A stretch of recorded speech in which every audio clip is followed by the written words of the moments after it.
She's pragmatic.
We're gonna do a little something for you. So check out Erica Badu.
Thank you. Give it up. Welcome to Unity of Richmond. Whether you are here live and in person, thank you, or tuning in, you are welcome here. So first and foremost, our first principle, lest we forget. Together, let's say this. There is one presence and one power in the universe and in my life, God the good. Yes. So today's daily word on this beautiful Father's Day. Blessing for fathers. I bless my father and the men who have shown me fatherly kindness. Today I bless and give heartfelt thanks to my father and the men who were fatherly figures to me. Their protecting presence, wise guidance, and caring instruction have helped make me the person I am today. I bless my father and those who shared a father's love and care with prayers of appreciation for my memories throughout all the seasons of my life. Through good times and bad, I see God expressing through my father and the men who have shown me fatherly love. I bless them with prayers of gratitude, affirming they know the love and care of God as they have shown it so generously and faithfully to me. From Ephesians 6:4, and fathers, do not provoke your children to anger, but bring them up in the discipline and instruction of the Lord. And so together, let's say this 3 times, the affirmation for fathers. I bless my father and the men who have shown me fatherly kindness. I bless my father and the men who have shown me fatherly kindness. I bless my father and the men who have shown me fatherly kindness.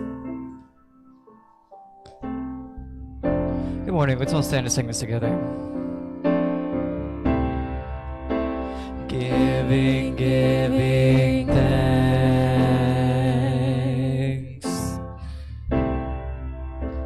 Growing spirit.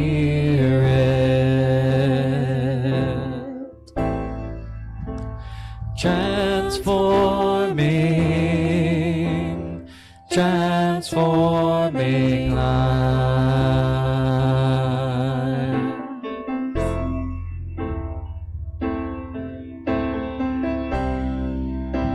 Giving thanks. Growing spirit.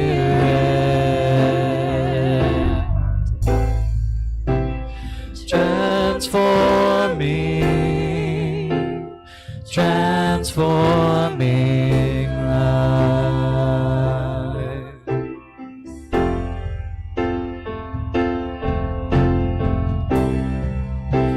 Giving thanks.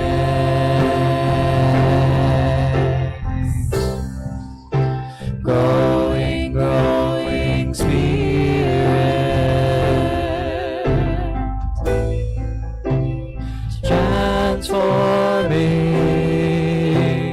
Transforming lives.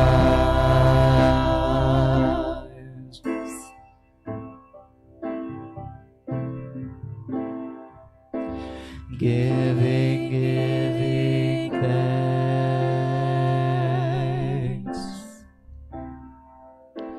Growing spirit.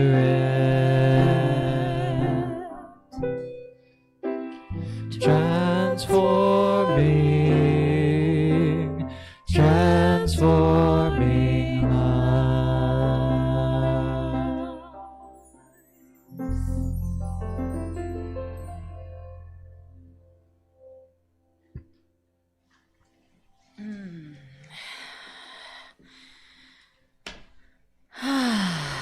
Today can be hard for so many. And so I would like us to hold in our hearts those who no longer have a father in the physical presence, those who are fathers but may be estranged from their children, those who are fathers but maybe are confused and don't know how to be the best father that they want to be. Let us take a collective breath in, joining our hearts and minds together. We know we are one and connected. Today we honor that fatherly presence that has been in our lives and that continues to be in our life. Today I honor my father who left his physical existence 6 years ago, but is still very much alive. Today, I hold in my heart all those who are thinking of those fatherly figures in their life. May this be a day of love, celebration, reconciliation, forgiveness, peace, and movement forward. Let this be a day of lightness, of joy, and fun. And collectively, we send these intentions out into the universe, knowing that it is felt and done. And so it is.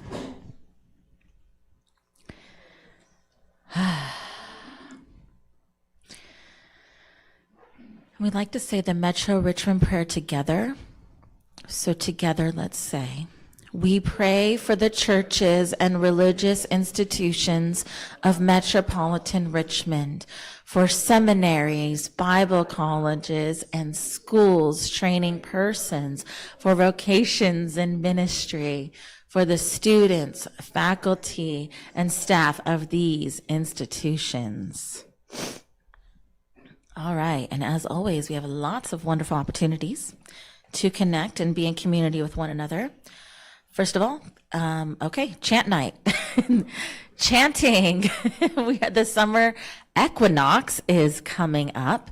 And so our very own Reverend Valerie and Dan will be leading a chant session. I'm sure it'll be magical to bring in this new season.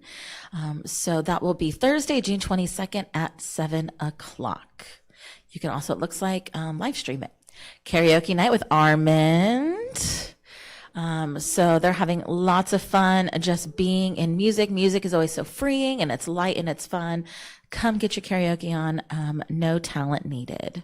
And that is on the fourth Friday, June 23rd. And that is, I believe, at 7 o'clock here as well. All right. Town Hall, please mark this on your calendars, your Google Calendar, whatever you have nearby. Sunday, July 9th at 12:30. We need your voice. We need your presence. You are a vital part of this community. We need to know what you want out of your spiritual community. So please join us. We have a potluck luncheon right after the service, and then we'll be downstairs. It'll be fun. It won't be too long, but just come and be part of the progress here at Unity Richmond. So thank you. That's Sunday, July 9th at 12:30. Next up, we got the 50-50 raffle going.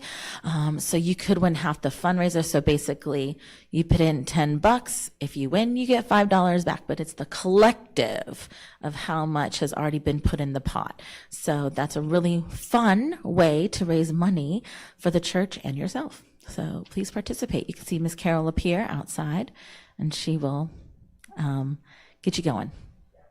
And Jeff, any board member. Upcoming gala. All right. So we have Men of Unity, 4th of July, barbecue, always a fan favorite. And we get to watch fireworks here over at Dogwood Dell.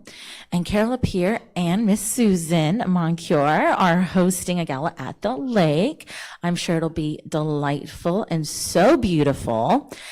So that's going to be July 22nd. And so please check that out. And it looks like an evening in the Southwest. What the heck? Who's doing that? Okay, Tex-Mex inspired? Sign me up, man. Okay, so, oh, tacos. Okay, I'm there. Which kind? Navajo tacos, even better. So that's Saturday, September 18th. And you can see Ms. Debbie for more about that. So lots of wonderful opportunities.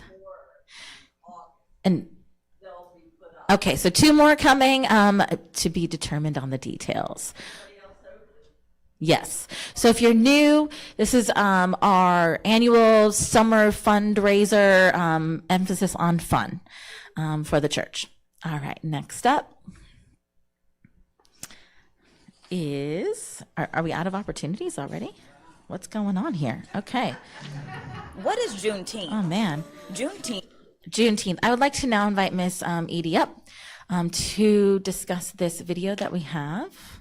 So please come on up, Miss Edie, and share a little bit about June 19th. Thank you. Juneteenth. Good morning, everyone. As you know, tomorrow's Juneteenth, and I'm not going to say a whole lot because the video speaks for itself, but I do want to remind people that today from 12 to 10, there's a celebration at Diversity, and tomorrow there's a celebration from 11 to 3 at Armstrong High School, and there are several other celebrations in the community, so just enjoy the video. Thanks. Is the oldest known celebration commemorating the ending of slavery in the United States.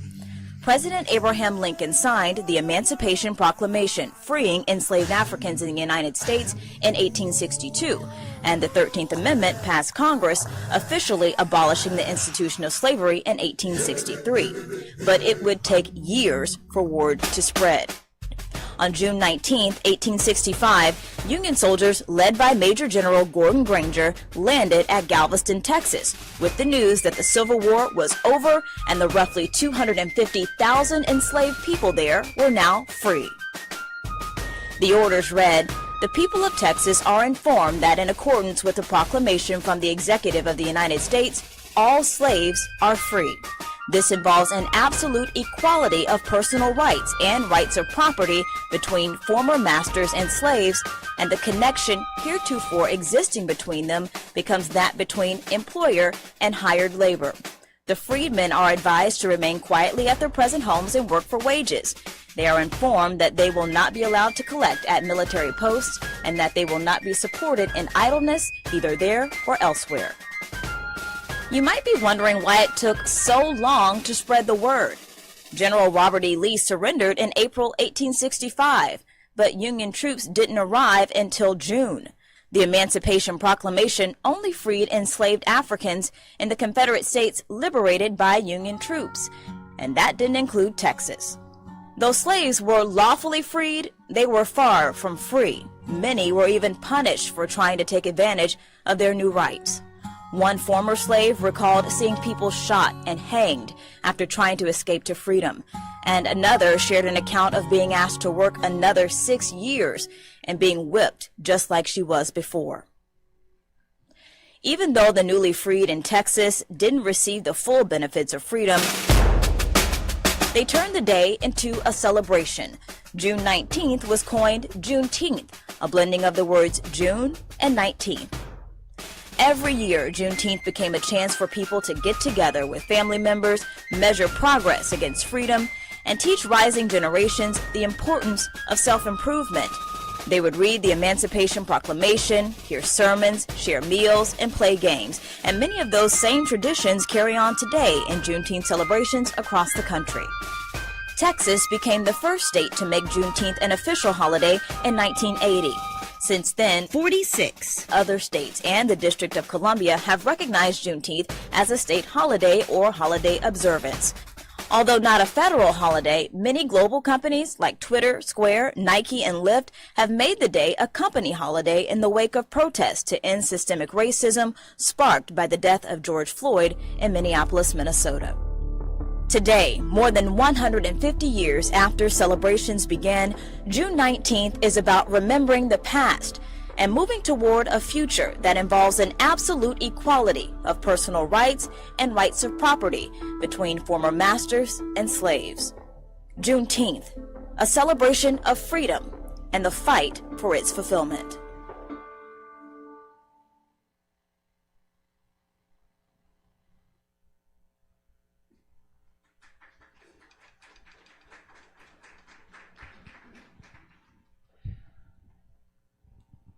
Now I'm going to sing about it.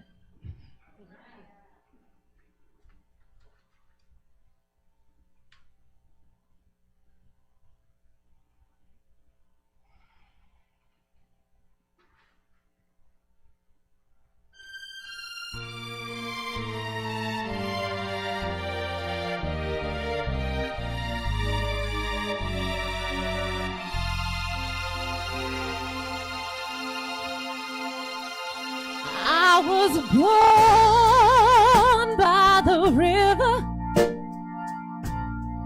in a little tent, and just like the river I've been running ever since. It's been a long time coming, but I know a change gon' come. Oh, yes it will. It's been too hard living, but I'm afraid to die, 'cause I don't know what's up there beyond the sky. It's been a long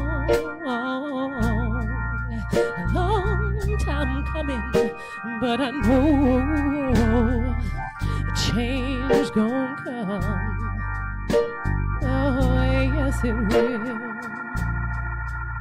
I go to the movie and I go downtown. Somebody keeps telling me don't hang around. It's been a long time coming, but I know change gon' come. Oh, yes it will. Then I go to my brother. I say, brother, help me, please. But he winds up knocking me back down on my knees. Oh, there've been times that I thought I couldn't last for long, but now I know I'm able to carry on. It's been a long time coming, but I know a change gon' come. Oh, yes it will.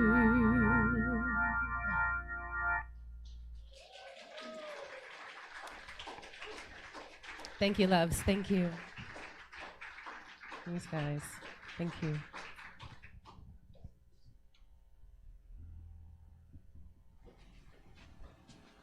That was beautiful, Katrina.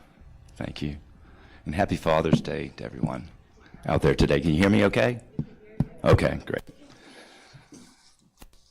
All right, we're going to start out this talk with a joke.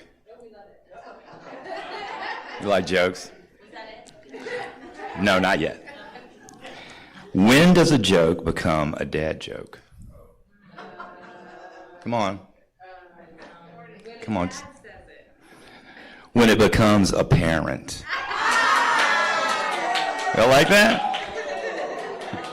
Okay.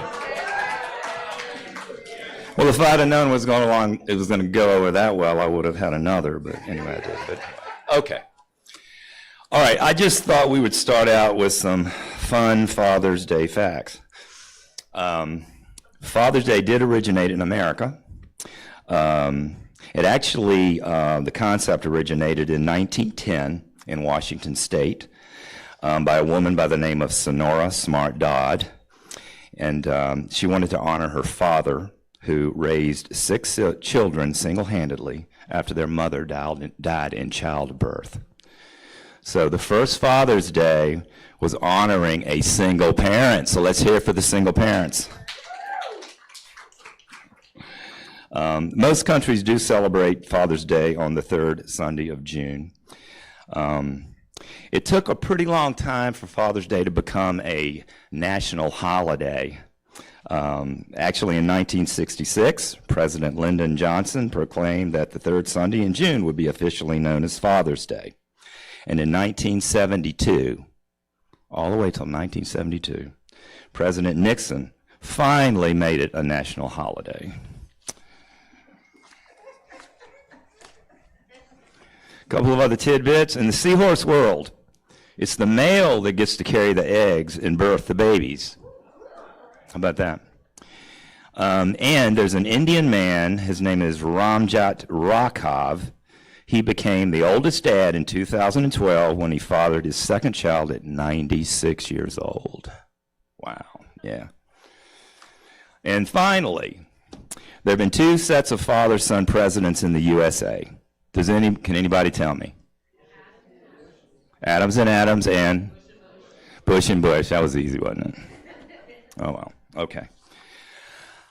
I'm structuring this talk today.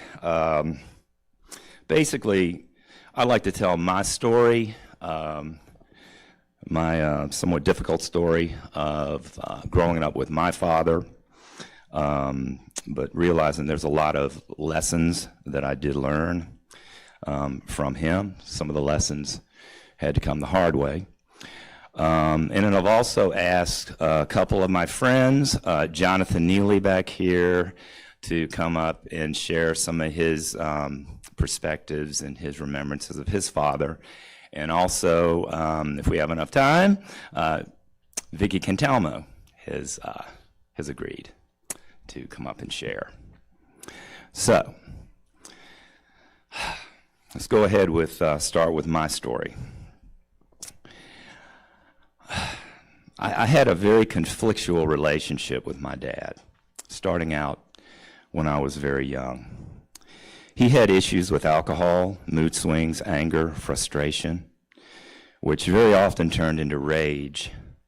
And unfortunately, he would take it out on my mother and myself, primarily. I have a younger sister who was also in the picture, and unfortunately, she had to witness much of this. For us, it was very unpredictable. You never really knew when it would happen. So when he was around, we always, felt really on edge, very nervous. And it was particularly difficult when he would get home from work. Very often, he would have stopped by a neighborhood bar to have a couple of beers on his way home. When my dad drank, he would often become full of anger and rage. And there were, unfortunately, some instances of verbal and physical abuse. And it was, when I was little, it could be a very scary thing. Now, to deal with this, I would often make sure that I was really nowhere to be found. I would avoid my dad much of the time. When I did have to be with him, I would often find myself going into shutdown mode, something that I still struggle with as an adult. And this basically lasted for years. And also, an unfortunate byproduct is my contact with my mother and sister has always been minimal. That is changing, though. And basically, when I was old enough, I left the family fold, basically with the intention of never looking back. I will have to say that in my earliest years, I did learn a lesson from my dad, and it was how not to be a father. how not to treat your family and your loved ones. And this was a very, very difficult, a very different kind, of a role model. Now, my dad did grow up in a generation where men were taught to keep their feelings inside so they would not appear weak, the old school type of thing. It was not considered, manly to express your emotions, to cry, to show your sensitivities, admit your weaknesses, your frustrations, and your hurts. But it does get better, people. We're going to fast forward to, I guess you could say, more recent years. Over time, maybe with age, I'd probably have to say the grace of God, my dad has started to mellow. About 15 years ago, he was diagnosed with early stage prostate cancer. And as a part of his treatment, he was prescribed this medication that it reduced his testosterone level, and it was thought to limit the growth of his cancer. But a huge side benefit of this was it started to change his personality. His moods became lighter, brighter. A lot of the anger, the bitterness, frustration actually started to subside, thank God. And, in many ways, he was becoming a different person. And again, this was probably about 20 years ago. I still remember my mother saying this. She said that, "I wish he had gone on this stuff a long time ago."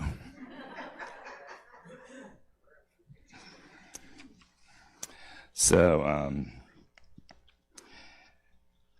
he became more loving and attentive to my mother, and he started treating her like a queen. They even started going antiquing together, and they still do that. And I realized that there were probably some other factors, that explained this change. Whatever it was, to me, it's truly been a blessing. Not only for myself and my family, but actually for my dad himself. I think that's what grace is really all about. He and I have started to heal our relationship.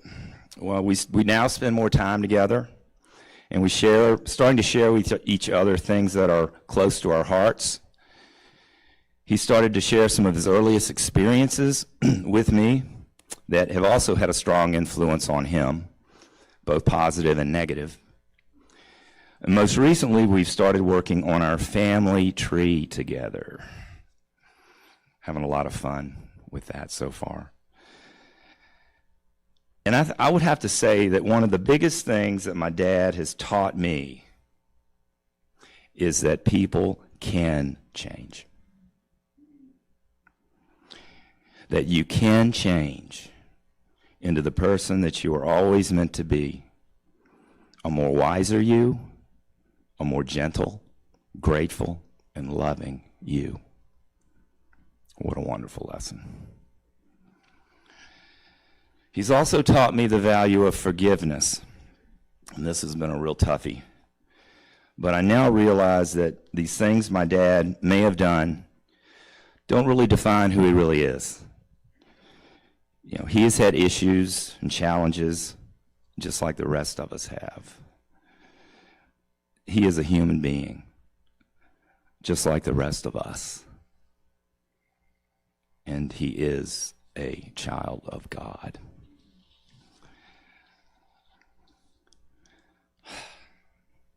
Okay, so I'd like to finish this, my piece of this, by sharing some of the things that I've learned to admire and appreciate about my dad. First, he has been a very hard worker. He's always provided for his family and others close to him. I've never wanted for anything. He put me through college in graduate school. He supported me in all of my endeavors. If I am in need of anything, I know that he is there to help, no questions asked. The guy's 85 years old now. He's still managing a tree business, tree service that he started with my grandfather many years ago. He runs a work crew every other week. He also taught me to have a passion for what you do. He loves his work. He says, like every year, that, well, I'm going to retire, I'm going to retire. I think my mother kind of hopes he's not going to retire so he doesn't have to be around the house so much. At least that's what she told me. But it really does blow me away that this man, I might retire before this man retires. Go figure. He also has developed a passion for service work. He's been a deacon in his church, and on the weeks he's not working, he visits folks in nursing homes and in assisted living to provide them with support and encouragement. My dad is a man of determination and perseverance. He is a cancer survivor, a COVID-19 survivor, and recently he had knee replacement surgery. He worked hard in rehab, and he was hitting the streets again in just a little over 1 month. How about that, Carol? You can't keep this man down for very long. And finally, the man has great taste in music. He took me to my first concert when I was 12. Chicago, 1970. At the old, maybe you old-timers remember this from Richmond, the old Richmond Arena. Yeah, remember that? Yeah. It was, I would have to say, it's the first concert and the best concert I'd ever been to. And, you know, to give him credit, he did take us to other concerts. He would take us and do fun things together.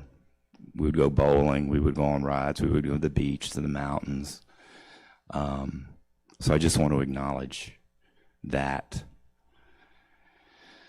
So anyway, the last thing I want to say is thank you, Dad, for the lessons you have taught me, especially the difficult lessons that you taught me. Because I'm sure these lessons have helped to shape me into the man that I am now and will always continue to be. Thank you, Dad, and happy Father's Day.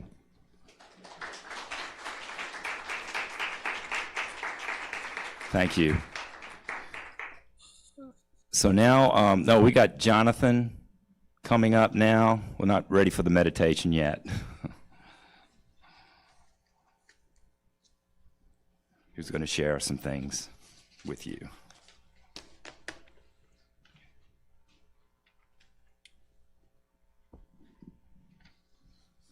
Let's get situated. There's a lot going on up here. Hey, see? It's really nice to be with you. I'm really grateful to Armond for asking me to say a couple things on Father's Day. It kind of blows me away that I'm here doing this. But here it goes. So my name's Jonathan Neely. For those I haven't met, my dad's name is Mark Neely. And I will say a few things about him in terms of what makes me smile and what makes me laugh and feel warm. My dad was an incredibly warm person. He did not ever meet a stranger that could not be his best friend within 2 sentences. You know, he also loved music and exposed me to everything from Pink Floyd to Madonna, and I'm very grateful for that. He was a very gifted florist. His garden was always beautiful. And he was really, really eccentric. He had his favorite restaurants, but he would go to those restaurants with the tomatoes that he preferred and ask for a knife and a plate to cut them up and put them in his food, because what they served there was not to his liking, and he was not afraid to make it clear. And I love that stuff about him. And I also share it because I am going to talk a little bit about a low point in our relationship. And that looks like in my late 20s, I came to understand that my dad had used the information that a father has about a son to take out a few credit cards and rack up the kind of debt that the band says that no honest man can pay. It was a lot of money that neither he nor I had. And it was a really, really dark time in my life. It was a time that brought in, an hour of real betrayal, real darkness. I came to know anger and rage in a way that I had not before, and really had to wrestle with what I was going to do about all of that. And what I was going to do about our relationship, because he was not particularly willing to be accountable. He was full of a whole lot of reasons for why he had done what he had done, why it was okay that he had done what he had done, why if I would just chill out a little bit, he would fix it and make it right. It was really apparent that that was not going to happen. It was a hard time. And I remember at one point hearing a professional basketball player, Stephen Curry, actually, I think quoting Martin Luther King Jr., saying essentially that the measure of any of us is what we do at our lowest moments, and how we carry ourselves through our darkest times. And that was a real inspiration to me to think about, when I came out of what was going on, would I be able to look back and be proud of how I handled it? And that was really guiding for me. So the following years for me and my dad looked like a lot of working through some stuff, a lot of facing some things, and a lot of asking ourselves, what did we want our relationship with one another to look like? And it really, one of the lessons that period in my life taught me was choice. I understand faith as a question of, or a matter of, whatever situation I might find myself in, I will have what I need to move forward. And this really brought that home. So fast forward a few years, and there's a particular phone call. My dad lived in Seattle. I grew up here, he was here, but when I was a kid, he moved out west. And we were on the phone. It was Super Bowl Sunday, 2021, and we were just shooting the breeze. He loved sports. He loved watching football. We talked about that. We talked about what we had done the day prior, pretty pedestrian conversation. And then, are you ever on the phone with someone and you're like, would you please turn the TV down in the background? He had a habit of having the TV on at very, very loud volume. And in the past, that had been a time when that would lead to like a shouting match type deal, right? Like the kind of conflict that would get blown into something bigger. And I said, Dad, would you please turn the TV down? I'm having a hard time hearing you. And he said, yeah, all you had to do was ask. And he turned it down.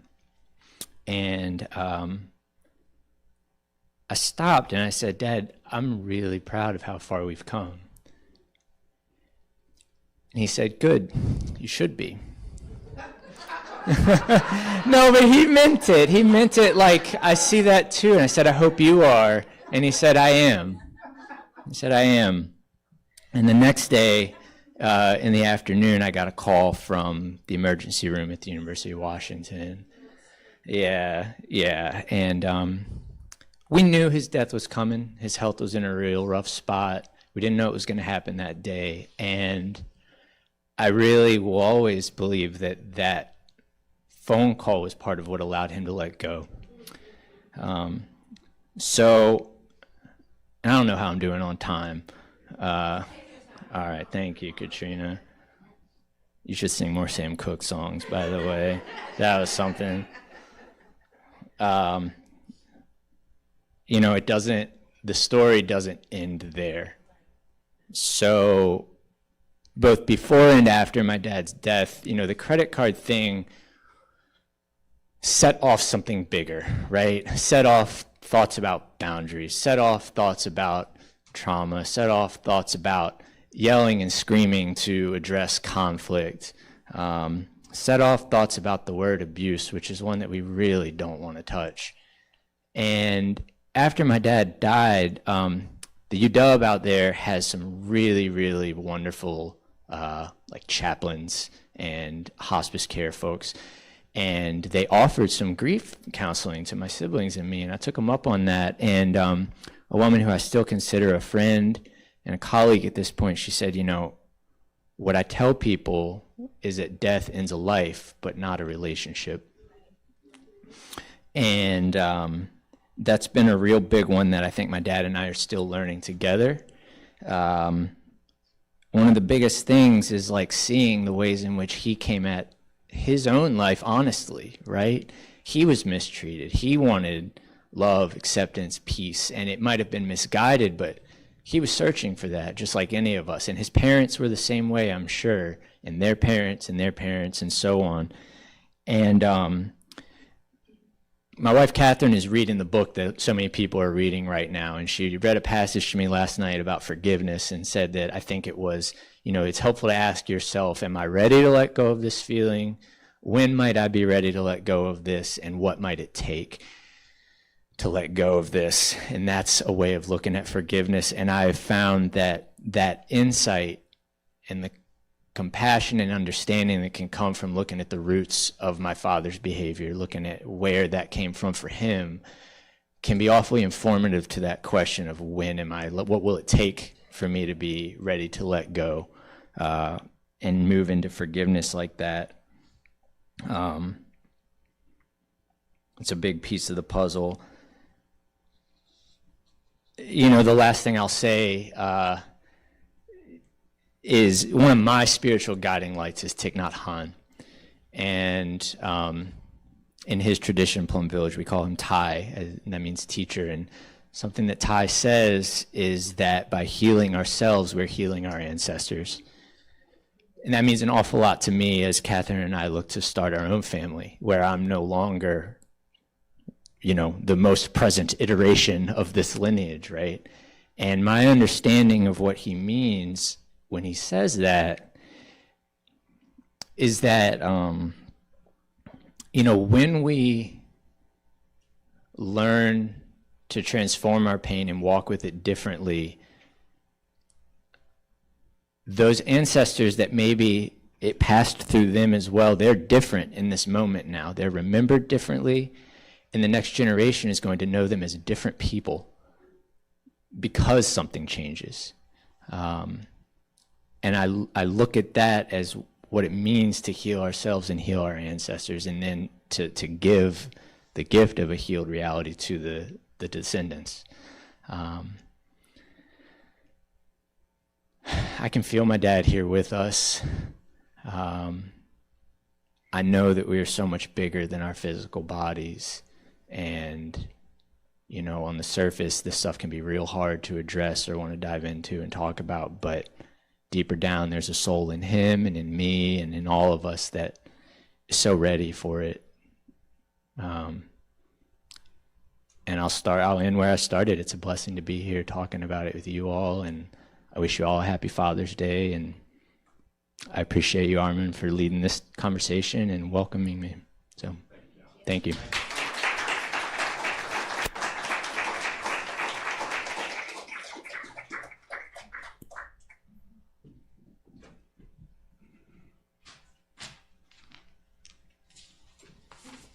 There is a lot going on up here. Tall guys. Oh my gosh. I will only start with I was a daddy's girl. Okay? I have some sad things with my dad, but we were like this. I loved him with all of my heart. And we were best buds. He worked at night on a late shift, so my mom could work during the day and he could take care of the kids. You know, he was willing to do that.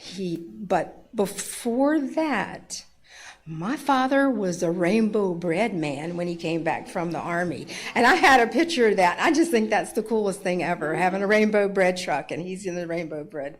I don't know, I love it. I love it. Even though we're all mostly gluten-free, but thanks, Dad. We needed it then. So my dad was in the World War II.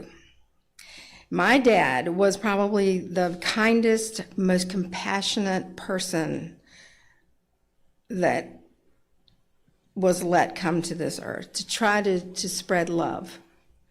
And for him to have to put a gun in his hand was like stabbing him in the heart. That, he didn't talk about it a lot, but what he did talk about, and the man that I knew would rather have shot himself. And he did say he doesn't think that he shot anyone, he shot past them or onto the side. He got shot in his Bible that was on his chest with the steel plate in it because it had the bullet indentation. I thought, oh, you're my hero, right? You know, when I was a little kid and I saw that.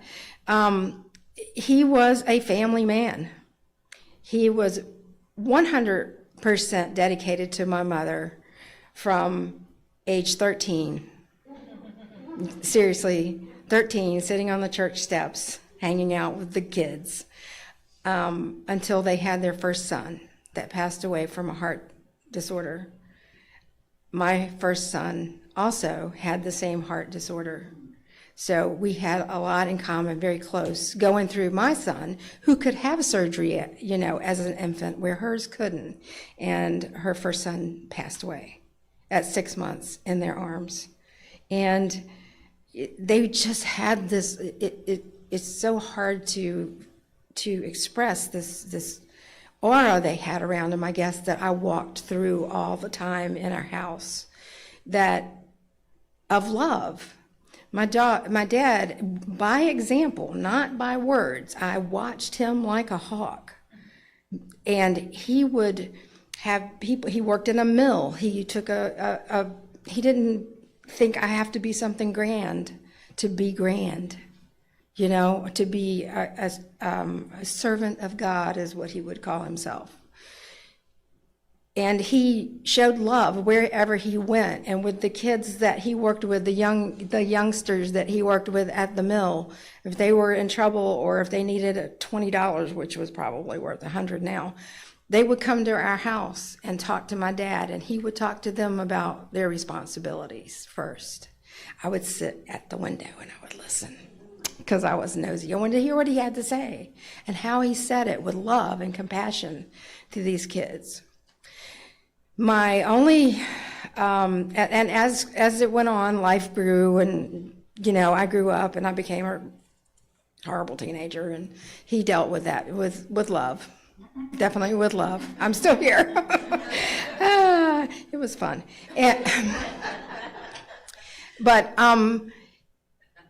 he retired at age 65. And 6 months later, he was diagnosed with pancreatic cancer.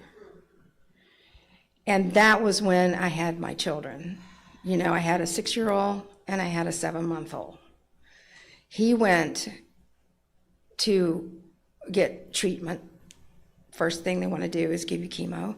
And he took it for 3 weeks, and he said, no, it's time for me to go. I think his love was just so strong. He couldn't bear having to put us through what we were going to have to put through to see him go through this. Do you understand what I'm saying? It's that role effect, you know, that happens to everyone. So we had planned on my 7-month-old daughter, who spoke at gym service, and my son, who played the violin at gym service, that he would be so proud of, to have her, at 7 months old, to have her christened. So they were going to come to Richmond, and we were going to go to a church here, Methodist church at the time. And Then he got sick, and he couldn't travel. Then he got sicker, and he had to go into the hospital. So plans changed. We went down. Everyone came to the hospital.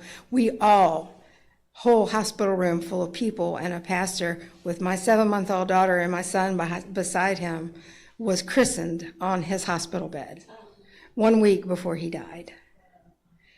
I was with him about an hour before he died, and I was holding his hand. I had my head laid on his hand in the hospital room. It was very dark, and they had the lights down because it was at the end. And he squeezed my hand.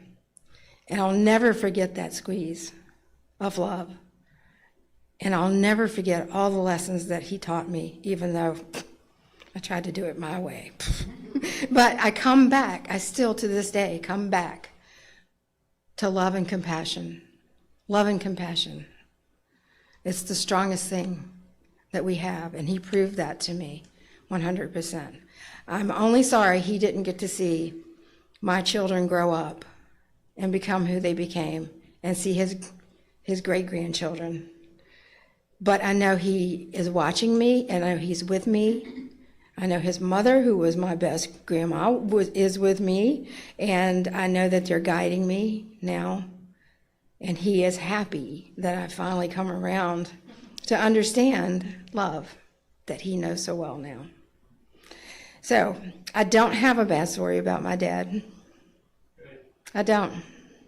He was too good to be here. He had to leave early, and that was the only problem, is he had to leave early.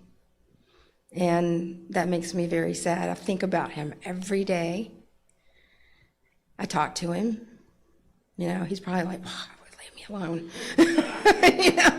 But we were, what do you do when your best friend's gone? And that was the major influence on your life coming in.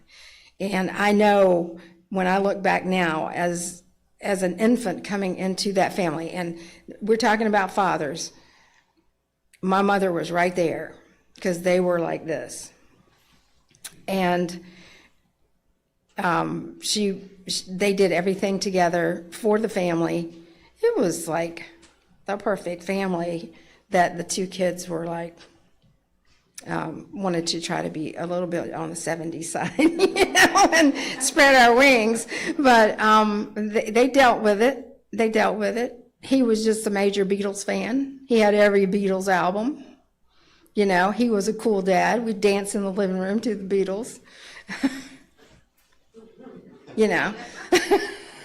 Right?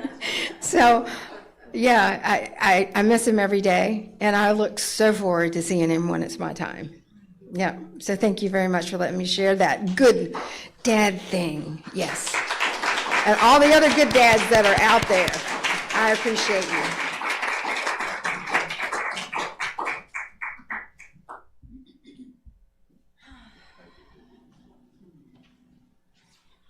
Wow.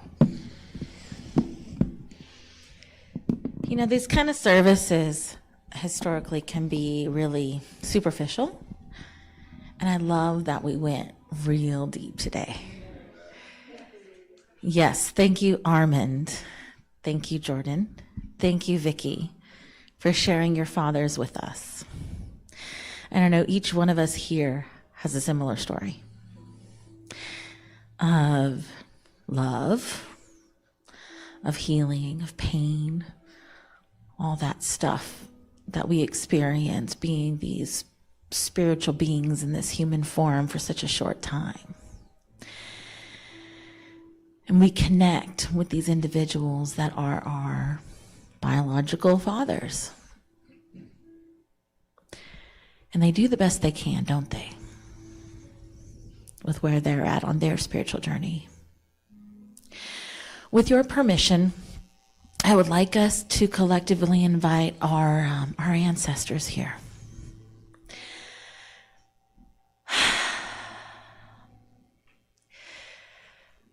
And we just give great thanks for those who have come before us. We invite each and every ancestor who wishes to come with positive healing intention to wrap your loving, beautiful light energy around us. Continue to heal that which needs to be healed. Allow us to release that which we are continuing to hold on to. Give us the strength to be better, to do better, to see everything with a new, fresh, loving perspective. To see goodness where once there was pain. To embrace kindness and compassion and beauty. So for a few minutes, I'm just going to allow us to rest in this beautiful, loving energy we have created. Allow it to just seep into every bit of us. And allow whatever comes up to come up and reveal itself in a new, fresh way.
We give thanks for those who have joined us today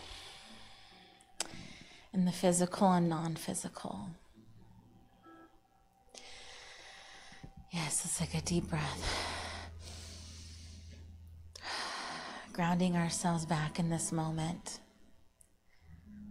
Knowing we can return to this space of love and healing anytime we wish.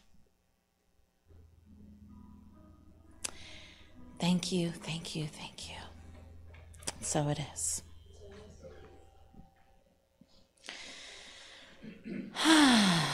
Welcome back. And now I'm going to call our beautiful ushers forward. Maureen and Carol, thank you. And together, let us declare this prosperity blessing. Divine love expressing through me blesses and multiplies all that I am, all that I have, and all that I give, and all that I receive. I am grateful.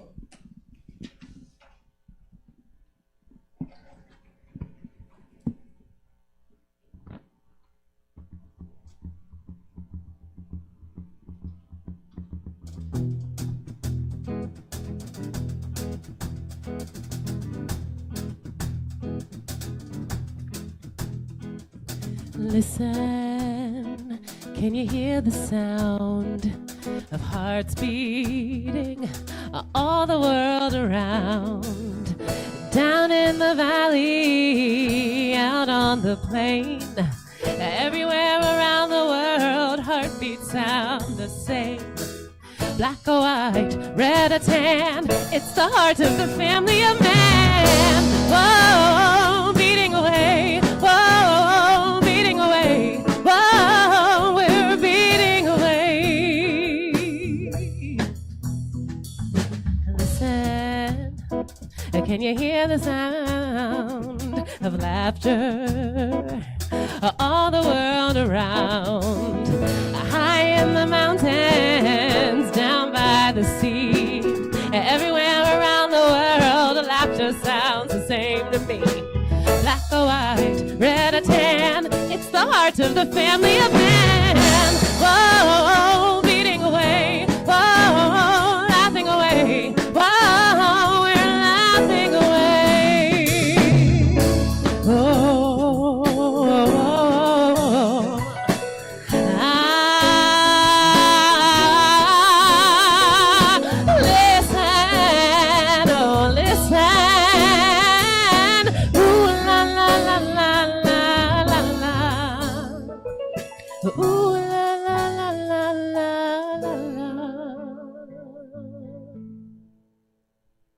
Listen, can you hear the sound of singing all the world around?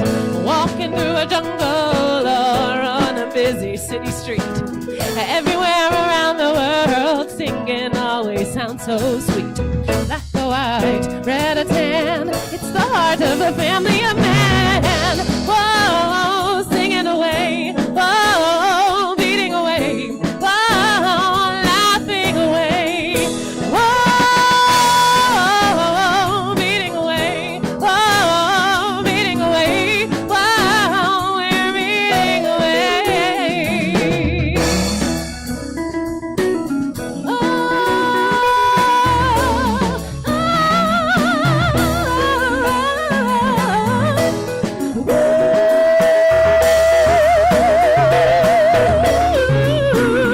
Beating away, whoa,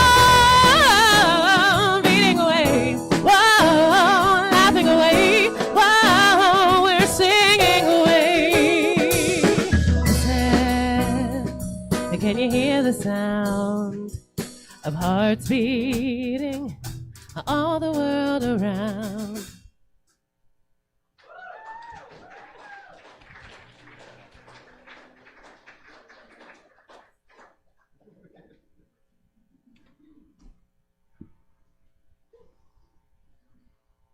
Thank you, thank you.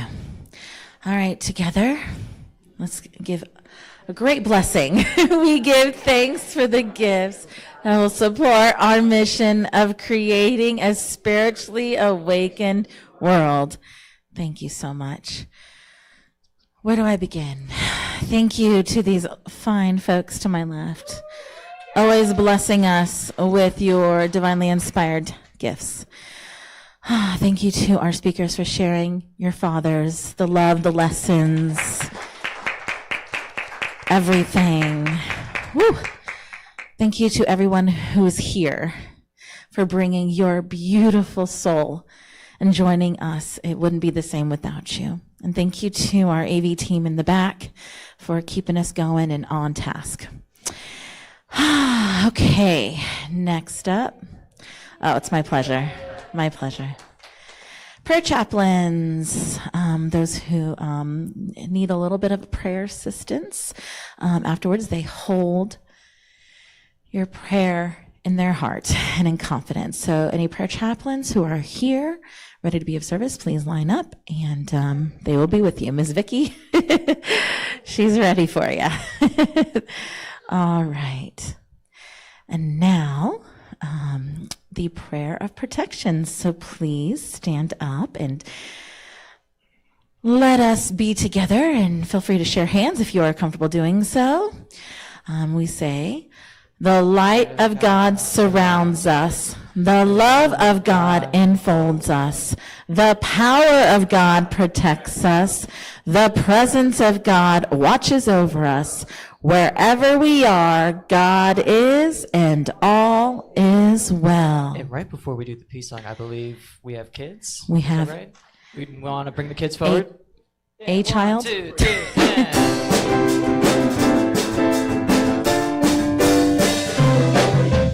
You are walking in the light, in the light, in the light. You are walking in the light, in the light of God. In the light, in the light, in the light, in the light, in the light, in the light, in the light of God. Would you like to share what y'all did? I had the privilege of spending the morning with Miss Juju, and we colored and we played with flower blocks, and then we read books and we played in the kitchen and we played dolls, and we had a great morning. Thank you. Thank you for entertaining my child. I appreciate you. It truly is a joy to raise little ones in this environment, you know? What a privilege. What a joy. All right, let's sing the peace song.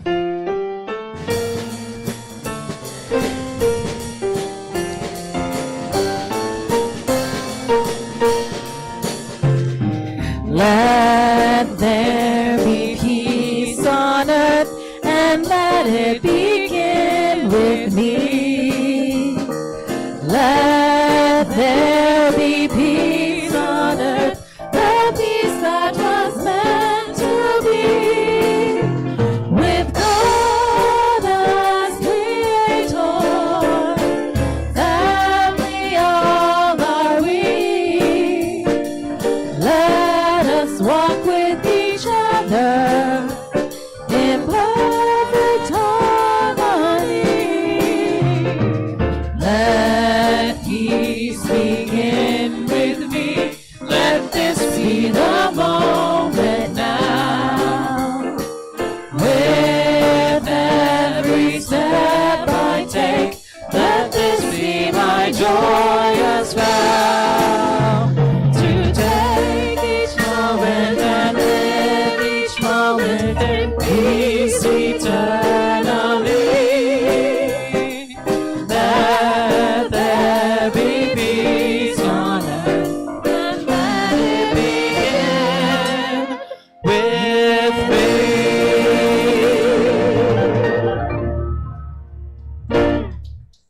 Have a great week.